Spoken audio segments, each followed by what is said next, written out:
नमस्कार, मैं रविंद्र सिंह एक बार फिर से आपसे सबके सामने आया हूँ।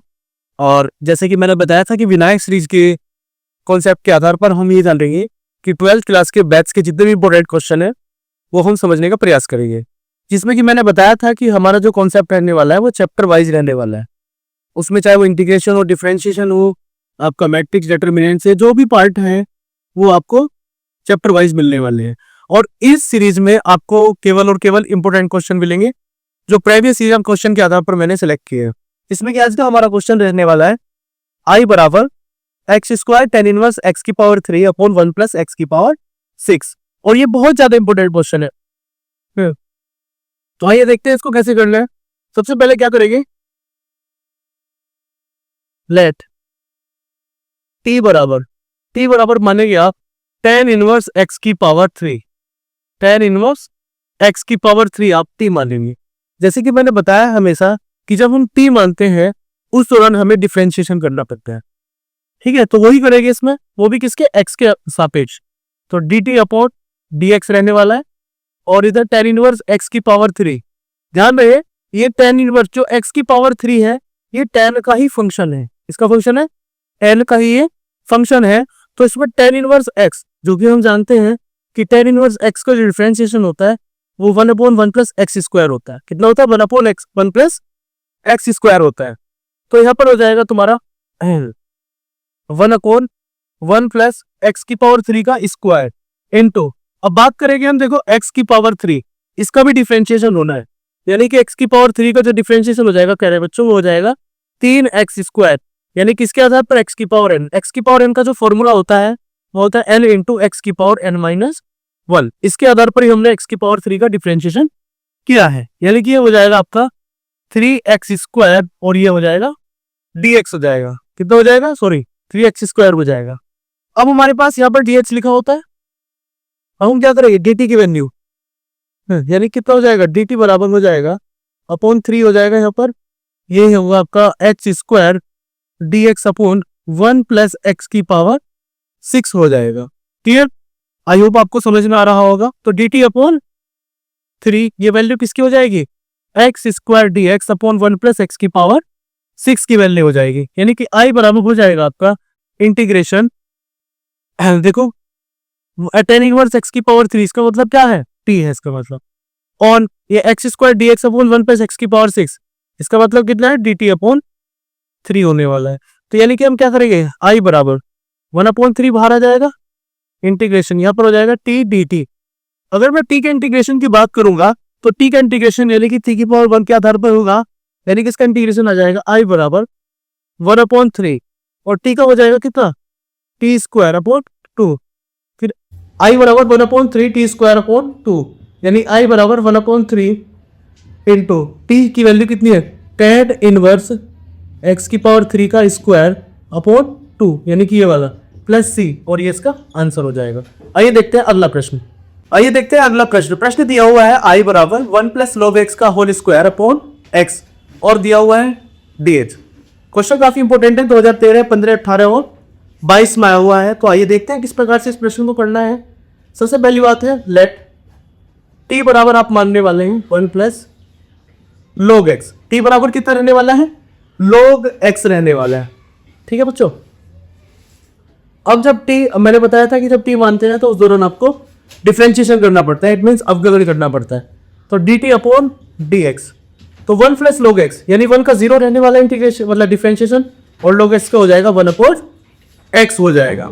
तो dt की वैल्यू आ जाएगी यहाँ पर dx अपॉन x होने वाली है, जो कि हमें साफ साफ दिखाई दे रही है, dx अपॉन x ये वाली वैल्यू।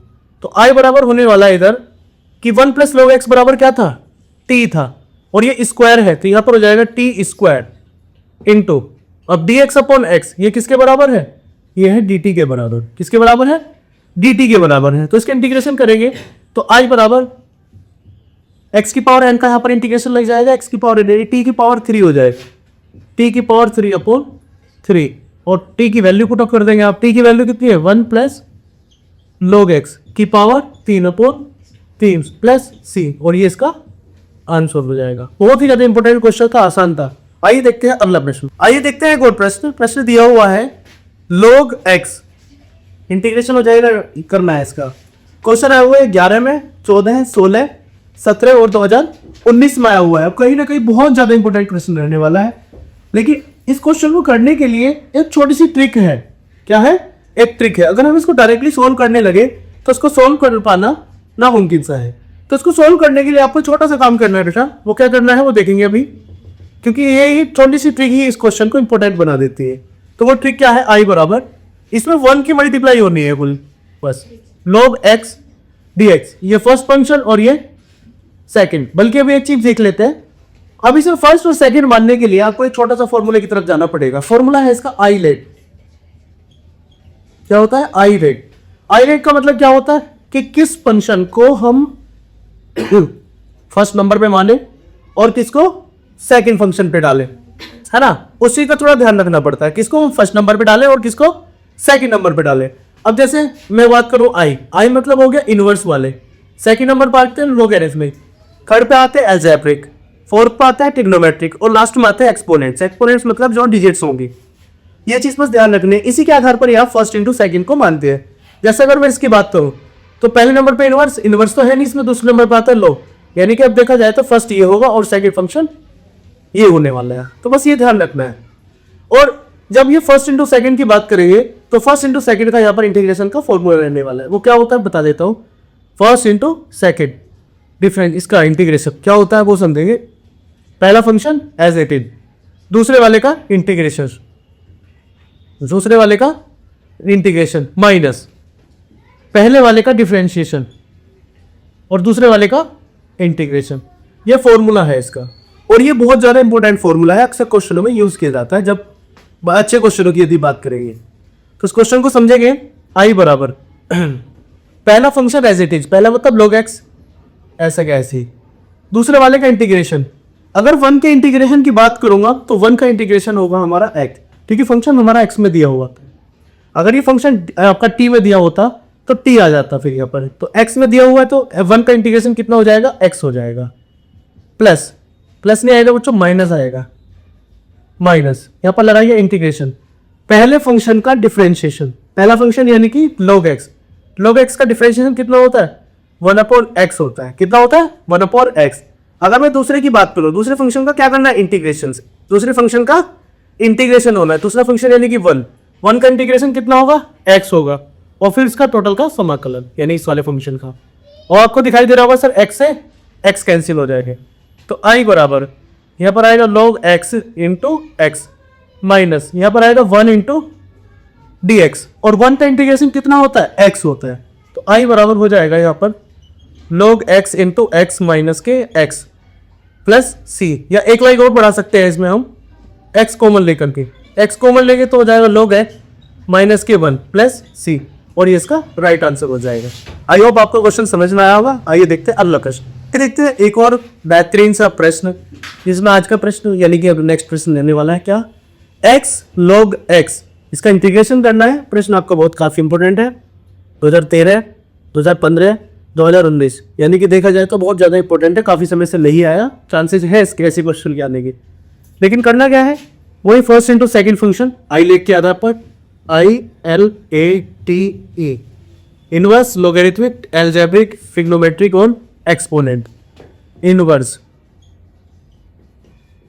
एन मतलब लोग वाले, ए मतलब अलजेब्रिक, टी मतलब ट्रिग्नोमेट्रिक,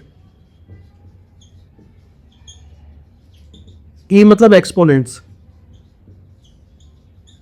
इन चीजों का ध्यान रखना होता है, यानी कि ये वो चीजें हैं जिसके आधार पर हम ये देखते हैं कि कौन फंक्शन को फर्स्ट मानेंगे और किस फंक्शन को हम सेकंड मानना है।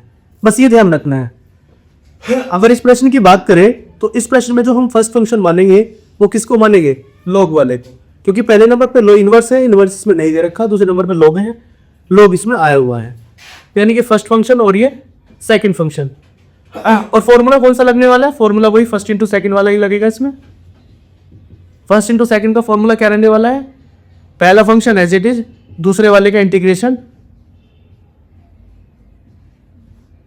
माइनस पहले वाले का डिफरेंशिएशन और दूसरे वाले का इंटीग्रेशन, ये फॉर्मूला रहने वाला है। इसी फॉर्मूले के आधार पर ही हम इस क्वेश्चन को सोल्व करने वाले हैं, ये ध्यान रखिए। क्या है फॉर्मूला, आइए उसके आधार पर चलते हैं। सॉल्यूशन, पहला फंक्शन एज इट इज यानी लॉग ऐसे ही, लॉग ऐसे ही रहने वाला है इनटू सेकंड वाले का इंटीग्रेशन, सेकंड वाले का इंटीग्रेशन, सेकंड मतलब एक्स, एक्स का जो इंटीग्रेशन आएगा एक्स स्क्वायर अपॉन 2 रहने वाला है। माइनस का चिन्ह आना है, माइनस लिख दिया आपने। इंटीग्रेशन पहले वाले का अवकलन, अवकलन मतलब log x का, log x का जो अवकलन होता है बच्चों वो रहने वाला है 1 अपॉन एक्स। कितना रहने वाला है, 1 अपॉन एक्स रहने वाला है। फिर दूसरे वाले फंक्शन का इंटीग्रेशन, दूसरे वाला मतलब x, x का integration x square upon 2, x square upon 2 रहने वाला है। और यहाँ पर dx, x है ये कैंसिल हो गया, यानी कि i बराबर यहाँ पर आएगा log x, x square upon 2 minus 1 upon 2 अब बाहर ले लेंगे, अंदर बचेगा x dx रहने वाला है। कितना रहने वाला है, x dx। थोड़ा सा और आगे बढ़ते हैं, i बराबर log x स्क्वायर अपॉन 2, यानी log x into x square upon 2 minus 1 upon 2, x का जो इंटीग्रेशन होगा वो होगा एक्स स्क्वायर अपॉन 2 और प्लस c। इसी तरीके से क्वेश्चन हो जाता है कंप्लीट। आई होप आपको बहुत क्वेश्चन समझ में आया होगा, पसंद भी आया होगा। इसी तरीके के और भी क्वेश्चन है वो अगली वीडियो में हम देखने को मिलेंगे। अभी तक के लिए बाय।